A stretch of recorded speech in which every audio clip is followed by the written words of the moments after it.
everyone, and welcome to today's Ukraine update. In this quick video, I will be telling you guys what is going on the front lines of Ukraine. So let's first start off in Kherson.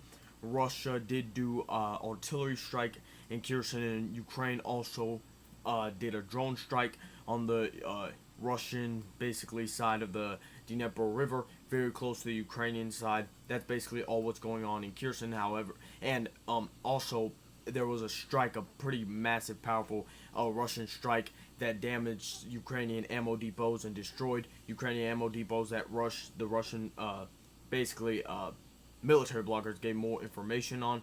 Now, moving on to Robotyne. Robotyne, there have been no changes to the front lines. However, according to a Russian geolocated video of a Russian, basically BMP, attacking this tree line, we can suggest basically that Ukrainian forces are on this tree line and they are very close to Verbove. However, I do not see any type of breakthrough coming anytime soon. I think if the Ukrainians manage to enter Verbove, I think it could be within by the end of this week or by the end of next week. However, Verbove is probably going to take over a month and a half, 2 months, 3 months to actually take for the Ukrainians, if they can even take it. It seems like Ukraine has stopped their attacks on Novoprovka, at least for now. Artillery strikes and drone strikes, but I'm not going to show you them because of the loss of life. However, there was a video of a destroyed Ukrainian mortar posted somewhere around these fields. So Ukraine is having a pretty difficult time in penetrating the Russian lines. No news in this sector over here. Actually, a lot of news has been going around here.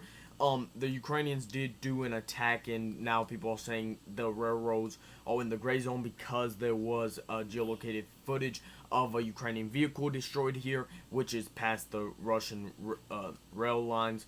And Ukraine did manage to take some land over here, but that was a couple days ago, and Ukraine has not managed to advance any more since then.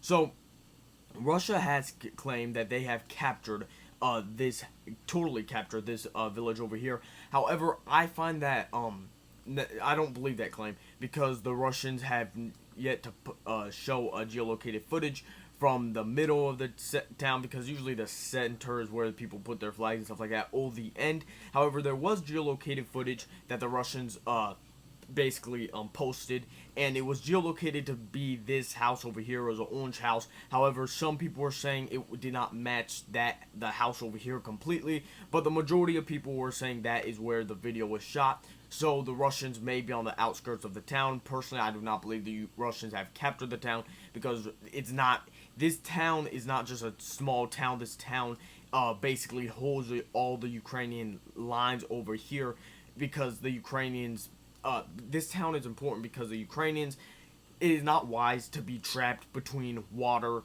and an enemy coming at you. So if this town were to fall, Ukraine will probably just, for the sake of their men, pull back, and then this whole front will collapse, and even here to Klishivka and Andriivka. So this town, it's too valuable for there to be barely information, not a lot of information on it if the Russians had captured it, and for the Russians not to be moving on and stuff like that. So I don't believe that claim. However, that video did seem to confirm that the Russians are at least on the outskirts, and we are likely going to get more video confirmation, more information later on today. Now, moving to Kupiansk over here, nothing has happened in the sense of advancements. However, people are talking about this great Russian autumn offensive, counteroffensive, where the Russians are aiming to get to Kupiansk, and basically to drive the Ukrainians to this side of the Skol River, and basically to capture everything over here of the Skol River, but mainly in the Kupiansk section. So that's what people are talking about. People have said the Russians have men, up to 110,000 men ready for this counteroffensive. It will be very interesting to see how this counteroffensive goes. Will it be a very slow and grinding counteroffensive like the Ukrainian counteroffensive, or will it be like big, great counteroffensive that takes a bunch of land like the Kharkiv counteroffensive? That's actually up in the air until we see the results. Usually the first couple weeks, you can basically tell the gist of how the counteroffensive is going to go. Like with the Ukrainians, the first couple weeks they were getting mauled, and they're still getting mauled. So not to such degree, but they're still getting beat up pretty bad. So it's just probably going to take a couple weeks when the Russians have stalled their autumn offensive to see where it is going. So that's basically the end of this land update, where the positions all was happened on the front lines. However, I want to talk to you guys about something the Russian MOD said. And the Russian MOD said they were planning to complete this special military operation by the beginning of 2025. There's a lot of rumors about why they are planning to complete it. Then some people say they do believe they can take the Annex Oblast by that time, and I don't believe that's very far out of the picture. As you can see from this Annex Oblast, at least, the Ukrainians barely control any of it, and the Ukrainians control a lot of Donetsk and a good amount of Zaporozhye and a good amount of Kherson. However, Luhansk Oblast is almost completely under Russian control. This may be why they're doing the counteroffensive over here and near Kupiansk and stuff like that.